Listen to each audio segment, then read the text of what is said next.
I don't wanna be the boy that runs in the back. I don't wanna be the kid that falls in the dark. All I really want to be is the guy that gets that girl. Welcome to the AJ Steele Show. We discuss politics, sex, money, and everything in between.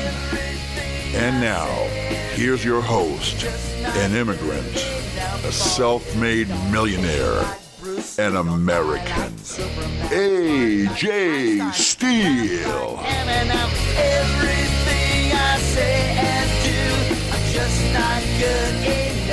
Welcome to another great episode of the AJ Steele Show. Today we feature an interview with a young, rising star in the conservative movement. Her name is DeAnna Lorraine. And DeAnna is quite famous. She's done a lot in her young life. She's already faced down Nancy Pelosi in an election. She's been a regular guest on television and YouTube and radio and podcasts. And she even wrote a smart new book called Making Love Great Again. And no, it's not the kind of book you're thinking about, but we will talk about it a bit later. So what did we talk about with DeAnna? We talked Donald Trump, family values, feminism, and we even talked about her opinions about Marxism and the Marxist push to destroy our traditional values. Plus, we discussed a few other things that I think all of you will be very interested in hearing about. One thing I was struck by was the fact that most of her opinions are based on the laws of God and nature, and humanity has valued these things forever. It's only been 50 or 60 years, ever since the 1960s here in the United States, that many of these ideas have fallen by the wayside. Everything that we believed to be moral and good has been turned upside down. Good is now bad. And evil is now considered good. Someone like DeAnna Lorraine, who believes in God and values and families and country, someone like her is now considered the outlier. And the freaks out there, the people who don't believe in justice or morality, the bums, the drug addicts, the perverts, they're the ones telling us how to live our lives. They are the ones judging us these days. We can't let these people set the agenda for us anymore. We have to get educated, we have to get organized, and we have to stand up, unified for the things that we believe in, or we're going to lose our country completely. Now, what do I mean when I say get organized and stand together and make your voice heard? I'm not just talking about tweeting things. I'm not just talking about sharing memes on TikTok or Facebook. I'm talking about campaigning for people that you believe in. I'm talking about spending money and donating money to causes that support our way of life. I'm talking about being out there and promoting our beliefs. I'm talking about getting out there and actually voting, and also about making phone calls to convince other people to vote. Not cowering away behind a computer. Not standing down every time someone calls us a racist. I'm tired of our side always taking a knee. I will not get on my knees for anyone. I don't want to apologize for crimes I didn't commit. I'm not willing to wear the badge of being a racist when I've never been racist my whole life. I am tired of being pigeonholed. I will not be put into a box, and I will never apologize for being conservative. I will never apologize for being normal. I will never let the other side, the mentally deranged, the sickos, the thugs, the criminals, the drug addicts, the sexual deviants, I will not let them define who I am, and neither should you. Just the other day, I saw a bunch of people in a rally trying to promote President Trump. Now, I live in one of the most liberal counties in all of America, right here in Northern California, and I decided to take out my flag and join them. You wouldn't believe the kind of attacks we endured. A bunch of black kids, Hispanic kids, and even white rich kids just went out there and started screaming in the faces of every patriot that was out there. We were just waving a flag, not attacking anyone, not hurting anyone. And these young adults got in the faces of 80-year-old women, calling them every name in the book, cussing at them, screaming at them, spitting at them, threatening their lives. And the 20 or so police officers that stood there, the same police officers that I pay my hard-earned tax money to support, did nothing about it. They just stood there while these Black Lives Matter racists and these Antifa thugs verbally and physically harassed these patriots until they had to leave. And you want to know what the police told us? Us, the rally goers, the peaceful rally goers. There were some women there in their 70s and 80s waving little American flags. There were some men there, elderly men who belonged to the Marines, men who fought in Vietnam and Korea, wearing their hats, the hats of their units. And you know what the police told us? You need to leave because we can't guarantee your safety. Well, what good is the police? There were about 20 cops there and about 15 thugs. Why didn't they arrest them? Why didn't they keep them away from us? What happened to our freedom of speech? That is where America is headed, ladies and gentlemen. That's our America. Now, I don't want to belabor this story and tell too much of it because I promise that I will talk about it in our next episode, the next episode of the AJ Steele Show. And plus, I need to calm down. But believe me, the full details of what happened that day are going to make your blood curdle. Okay, I think it's time to switch gears a little bit, and it's almost time for us to play our inspiring interview with DeAnna Lorraine. I know you've all been waiting for it. But before we get started with this show, I want to say a special thank you to all the new listeners and fans that joined us since our fascinating interview with Tea Party leader Michael Johns and our very touching interview with the lovely Miss Juanita Broderick. Another thing I want to talk about is an old show that we did back in March 2020. It was called Surviving Coronavirus, Facts and Hope. And many of you have listened to it. As a matter of fact, it's become one of the most popular episodes of the AJ Steele Show. And we got emails complimenting us about the amazing accuracy of our predictions. Someone even called me Nostradamus. Well, let me let you in on a little secret. I'm no Nostradamus.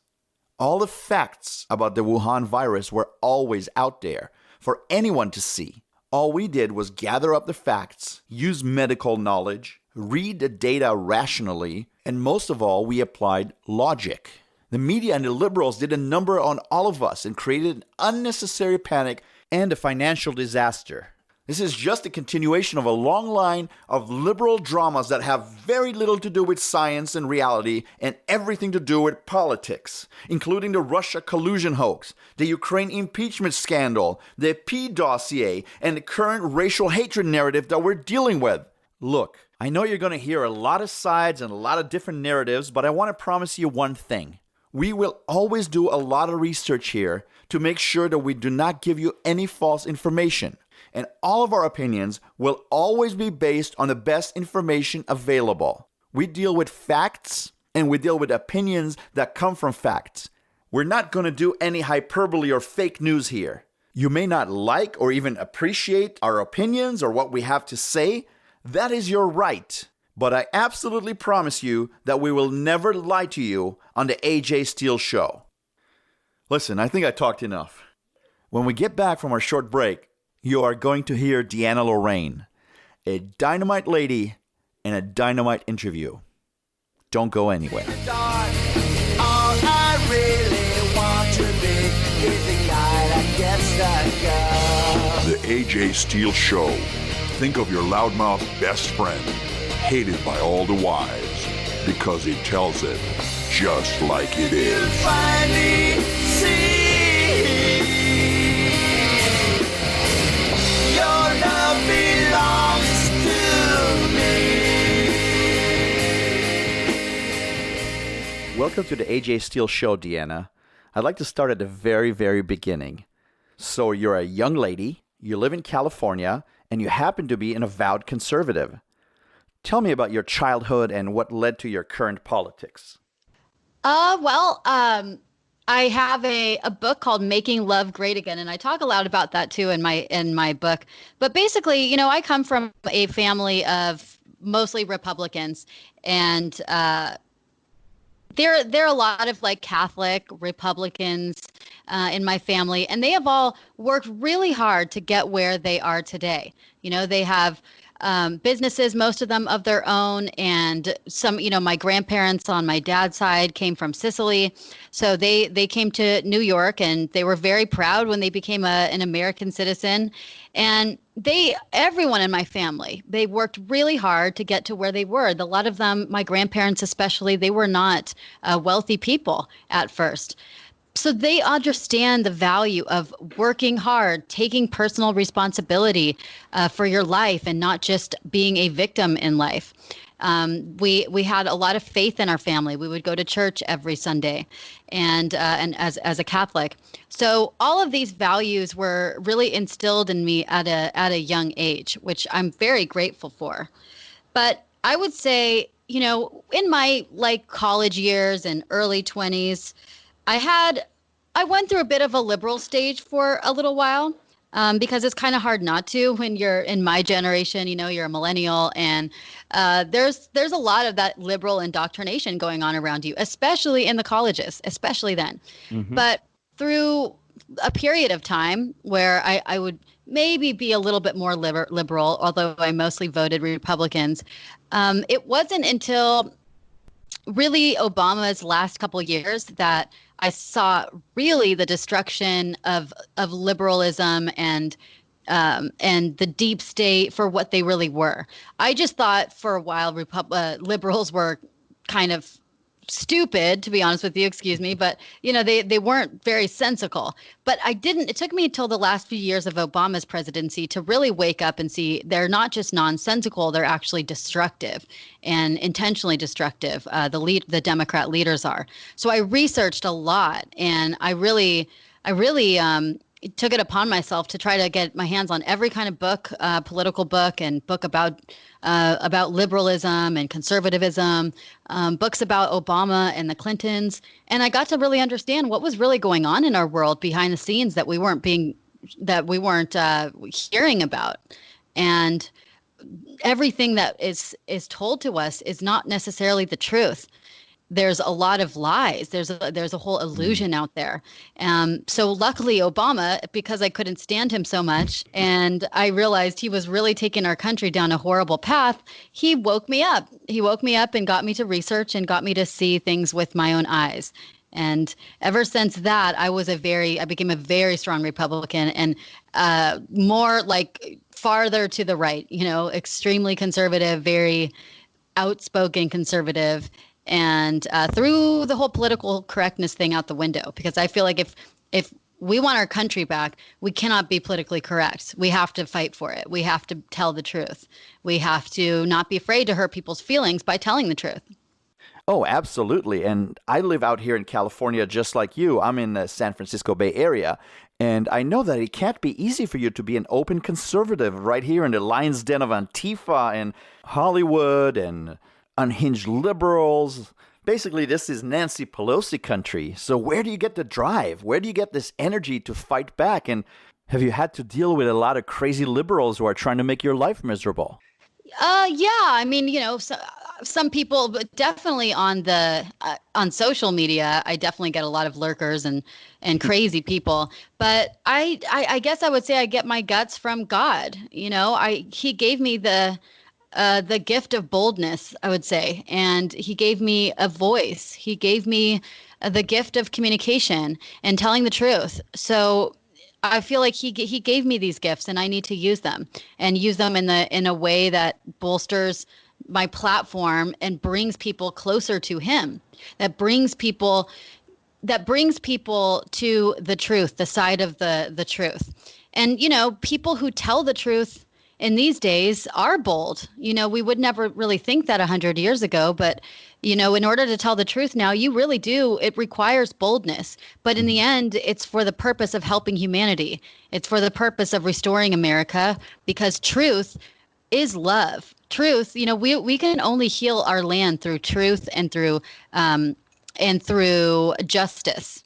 And I'm hoping that justice will be served soon, and I'm hoping that people will more so see that being on the liberal, the left side of things is completely the opposite of being on the side of truth and righteousness and common sense. Even it really is.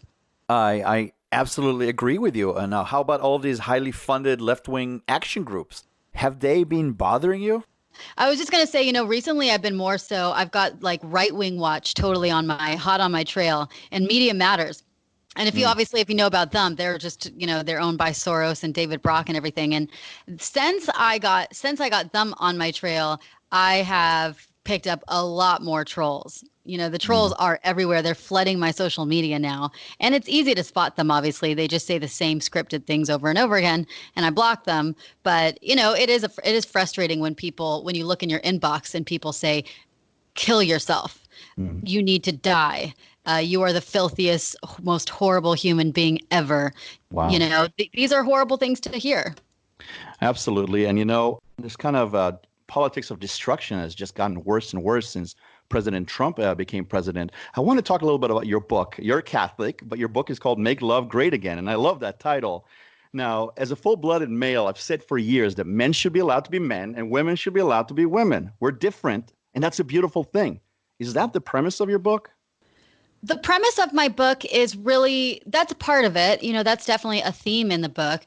But the premise of the book is more so about the overall destruction of our relationships and the family unit and our culture as a whole because of the left. And, Marxism, which I talk a lot about in the book, everything could be really traced back to Marxism. Marxism is the umbrella that holds the front groups of socialism, feminism, the gender politics that we're seeing now, progressivism. Those are all just different groups under the umbrella of Marxism. And it is Marxism, it is the left that is destroying our relationships, our family, our culture with their values and their policies that they're pushing on us. And one of the ways that they're destroying it is trying to push the narrative that men and women are not different, that gender is irrelevant, and you can have limitless genders and men and women don't need each other because we're the same. That's a very dangerous narrative. It's very dangerous. It's not true. It's not accurate. And it makes us not need each other. So the way to really restore our country and our culture, our family units, our relationships is going back to our roots, the traditional values and views that we had around relationships and the family unit. Interesting. So it sounds like you're almost an anti-feminist, and we can talk all day long about Marxism, and we can talk all day long about class warfare, which is what they want. But being an anti-feminist, does that translate to being a misogynist? Just like if you're against communist China, you're a xenophobe all of a sudden? That's what they love to say. The feminists love to call me a woman hater and a misogynist, but I'm not. I'm just telling the truth. And I'm doing it out of love, because nobody will tell them the truth, these feminists, and then they end up ruining their lives because they buy into this lie that their life is more fulfilling if they ignore men, demean men, have a career their whole lives, and spend their lives making a bunch of money and being very successful on their own, independent, selfishly, thinking about themselves. That's a lie, because most of these women, when they're 50, 60, 45 years old, the one thing they want so bad is a husband, is a family. And they bought into that lie that a family wasn't going to fulfill them and a husband wasn't going to fulfill them. It was themselves that would fulfill them. And they're miserable, and they're so depressed, and they would give anything to have a husband or family, but it's too late for a lot of these women. So I'm just trying to remind women of our roots and the fact that it is true. God made us really perfect, and our natural instincts are natural for a reason. The goals that we have in life that men and women have, men tend to want to be successful and to achieve and conquer and provide and protect for women in a family. And women tend to want to, have a family, have a man, be a loving, devoted wife and mother, and also pursue their own passions. But typically, there is a drive for women to have a family and a husband. And, what feminism has done is try to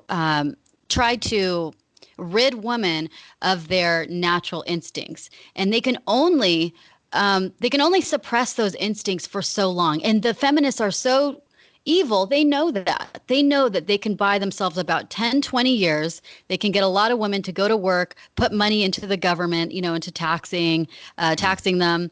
They can make them into little workhorses, but they cannot fool Mother Nature for too long, because by the time typically a woman is 35 or 40, I don't care how successful she is typically longing for a husband and family at that point if she is single. and Mother Nature really starts kicking in. Oh, you're right on with this one. I have many, many liberal friends, and I'm not even just talking about women, I'm talking about men too. And they start hitting the age of 50 and they feel unfulfilled. Don't get me wrong, they lived what many people would think is the perfect life. They've traveled all over the world, they had amazing careers, they've made a lot of money, they have the nice car and they have the nice house, and yet they're all alone because they never had kids. So you know what they do on a Saturday night? They sit home all alone. No, let me paraphrase. They sit home with their cat, watching Netflix or wasting their time on Facebook.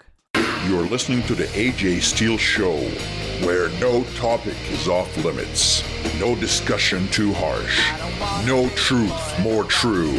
The AJ Steele Show, we tell it like it is. All I really want to be is a guy that gets the girl.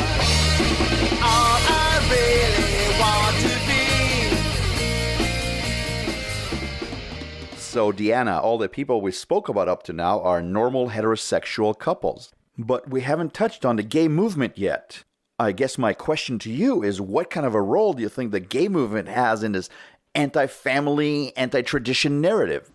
Yeah, that's a part of the Marxist agenda as well. It's to dismantle the family unit and to forego our faith in God, to eliminate our values, our moral compass, and to really treat ourselves, our self-interest above anything and everyone else. So the gay movement came about also at the same time around as radical feminism did and the sexual revolution. It really came out more so in the 50s. And it was to again, I mean, if you're gay, obviously you're having a harder time creating a family. And it's also, it kind of turns people against God because, biblically, God in the Bible does say that marriage is between a man and a woman. And I'm not saying that I'm necessarily anti-gay or that, I have tons of gay friends and everything. That's not what I'm saying here. I am saying that the gay movement was a movement that was orchestrated just like the feminist movement, just like the sexual revolution, just like what we see now, with different races fighting against each other. These things are not just organically rolled out, by one person. These are sophisticated agendas that are pushed, and the agenda is not in our best interest in the long run. A lot of people agree with you. I agree with you 100%. I have a family. I have children. Cultural Marxism. True, cultural Marxism. Now, having said that, many, many people in America don't agree with you. Where do you think the future of children and families is headed? Where are we going with this thing? I'm very scared about that. And I write about that a lot in my book and talk about it in my podcast, because that's what they would love more than anything is if everyone is gender neutral, which really is another way of saying gender neutered, gender neutral. They're pushing this very aggressively, this transgender movement, gender neutral. They want us to believe that gender is irrelevant, and they want kids to grow up very confused and spending lots of money and energy changing genders, which I could talk all day about how sinister that is, because they are doing this at a time where children are far too young to even think about these adult concepts and far too young to think about the ramifications long term of that decision of changing genders. And often by the time that a child goes through puberty and enters adulthood, there's multiple studies that say over 80% of those gender confused children would be fine, totally comfortable and confident with their own gender if they're allowed to pass through puberty without pushing this on them. So now we have a generation of very gender confused children and adults. And obviously, when you change genders, you can't reproduce. You can't have a baby. And when people are gay, again, it's harder to have babies. It's harder to reproduce unless you adopt. And these are just disruptions to the family unit. And now when they're pushing virtual reality, porn, sex robots, and social distancing, social isolation, they are going to really push for people to just be isolated from each other and or be hooked on porn or virtual reality or sex robots or be in gay relationships. And Wow. we're already, our birth rate is at a record low. It's beneath replacement level at this point, and it's all by design. It's all by design too, that they're weakening men, emasculating men, turning men into much weaker, kind of wussy men. Because men that are strong will fight back to these things, and they will fight for their country. They will defend women. They will defend children. They will defend things that are right. And now we have a bunch of neutered boys and men right now that they're getting their liberties completely stripped away from them, and they just don't care. They're not strong enough to fight or even realize that this has been an attack on us, on we the people right now. Well, I would go even a step further. I would say that all this gender issues is normalizing mental illness, but we could talk about that another time. Absolutely. Speak of family, I can't even escape my own family because I'm trapped here at home because of the Chinese coronavirus. And I don't want to talk too much about medical things. That's for another conversation. But our country is shut down. People are panicked. All our liberties are thrown out the window. What's your take on this whole deal?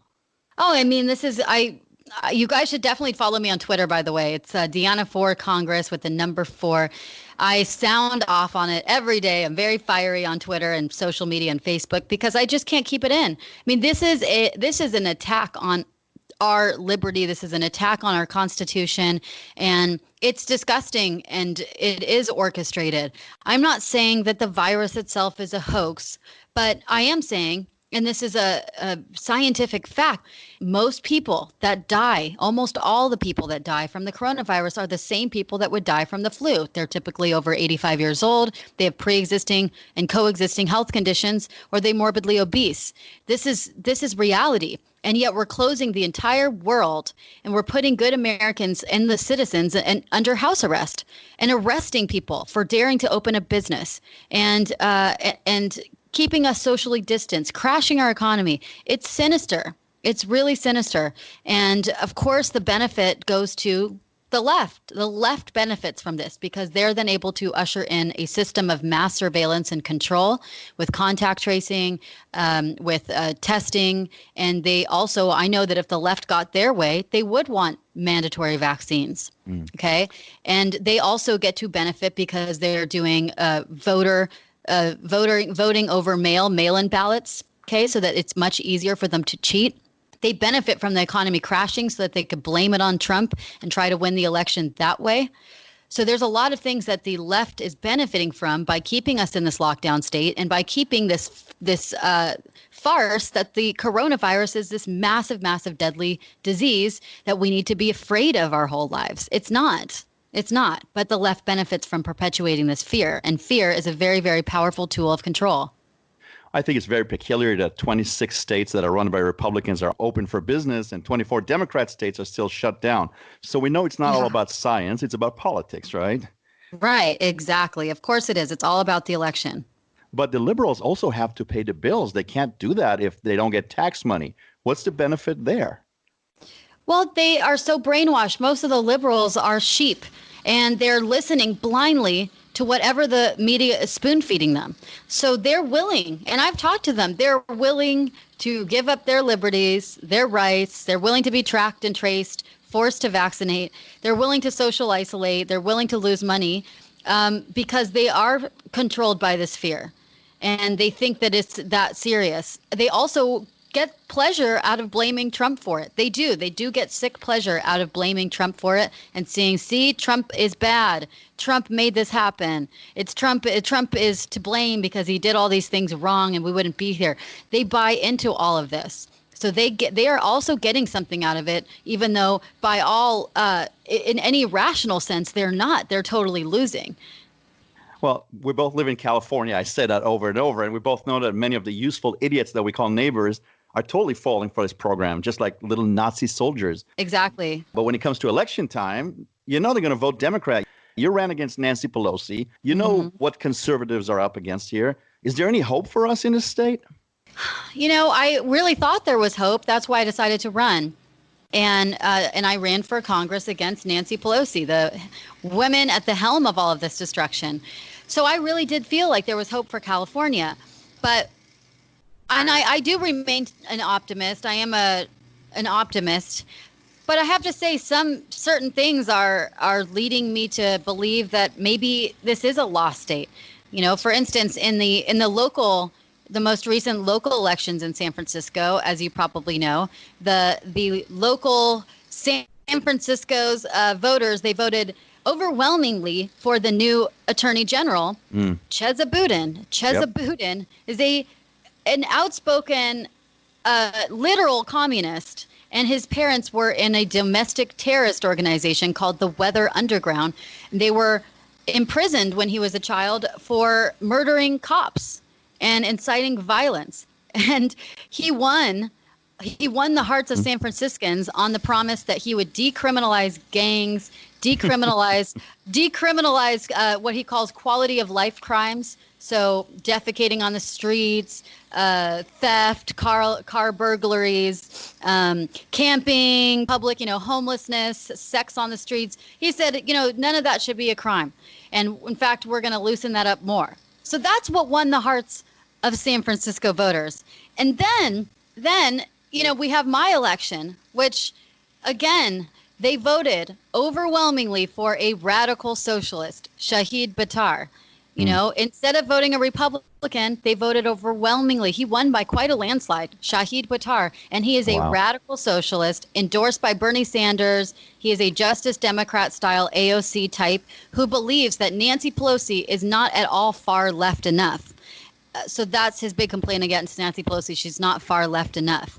So this is what, these are who San Franciscans are voting in, radical communists. And this is happening all over the state. But and when you try to talk sense into some Californians and ask them, man, wouldn't you just love to have a governor that wasn't quite a dictator and that wasn't locking us up all day? And, don't you want to question some of these things the media are telling us? A lot of them really still do believe it so strong. The indoctrination is very strong in California and liberal states. So I don't know at this point if California can turn red. I definitely have hope for it, and I'll fight for it. But we also have to look at the trends here. It's becoming at this point like a tumor. We either have to it's infecting the rest of the country with its liberalism. It's really infecting it. So we either have to heal the tumor or cut it off to prevent the infectious spread to the rest of the country. But that's really what it's starting to become. Well, I like your analogy. And I went actually to high school with Gavin Newsom. I grew up close to him, and I know what kind of guy he is. I know the Pelosi's pretty well. And as far as the DA of San Francisco, I wonder sometimes if he's an anarchist or a communist. Either way, he's destroying the city. Now, we've covered so much ground today. I wanted to ask you the last couple of questions. First of all, what do you think of President Trump's chances against that old man, Joe Biden? I think if it's against Joe Biden, I think that he'll most likely win.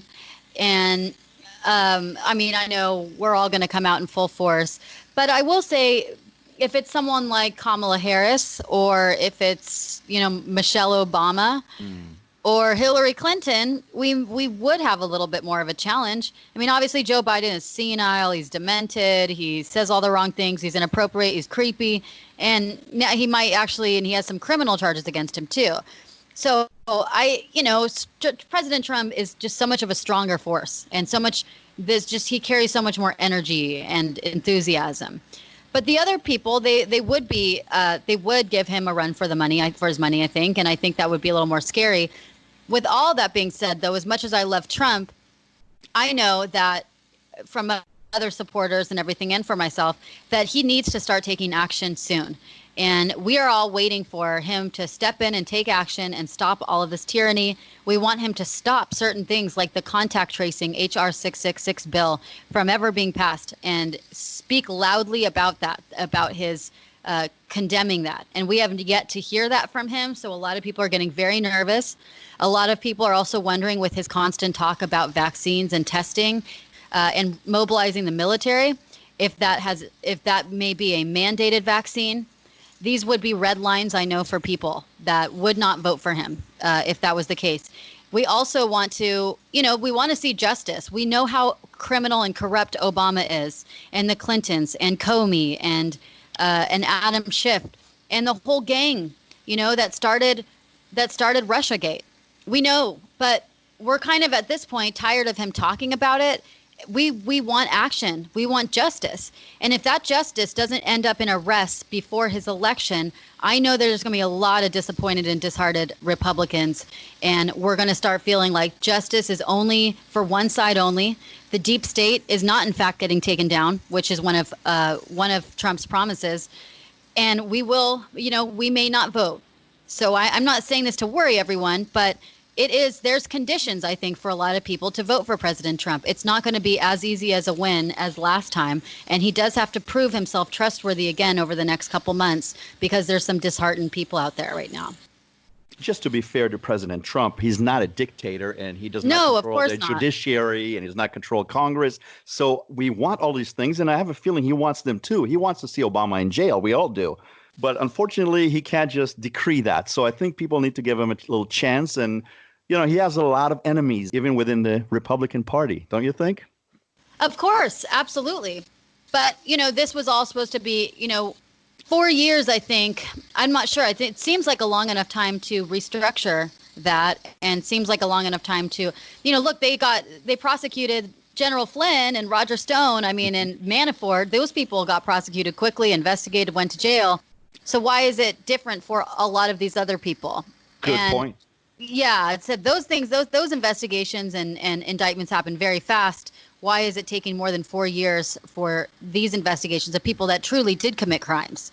And yeah, justice needs to be served. But, if Bill Barr came out eventually and said, look, nothing's going to happen. It's an investigation and no one's going to be indicted or anything. That might tell people that nothing really is going to happen. And yes, President Trump is not a dictator, and that's what we love. But it does seems like we're taking a long time to get some of these people to justice and to really clean out the swamp, clean out the deep state.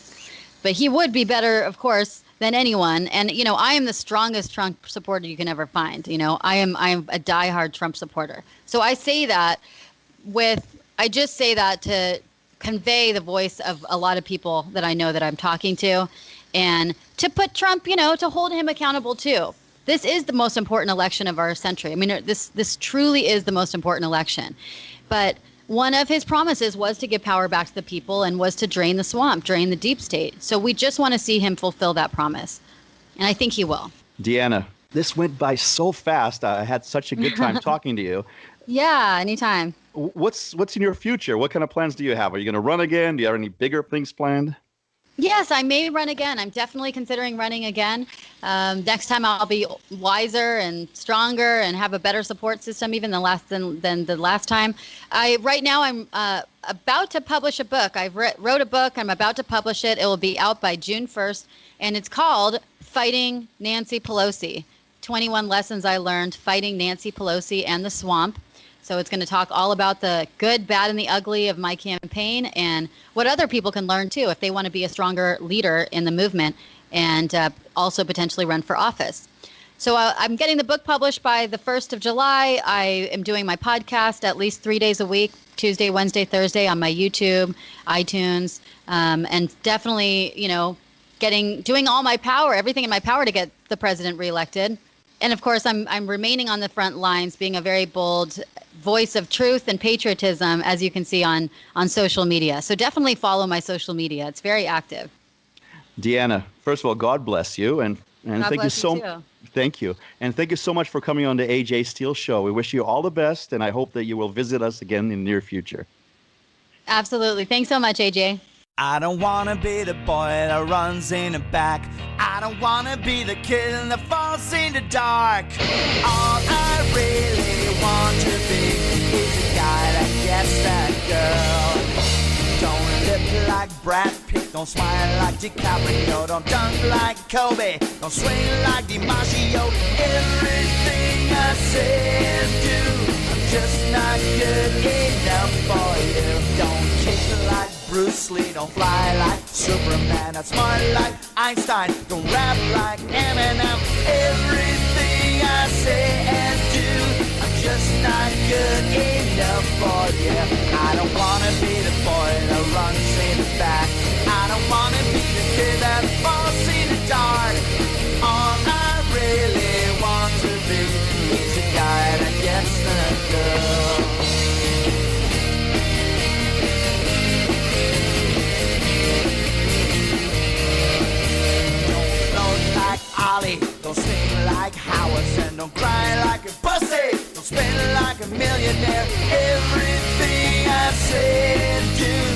just not good enough for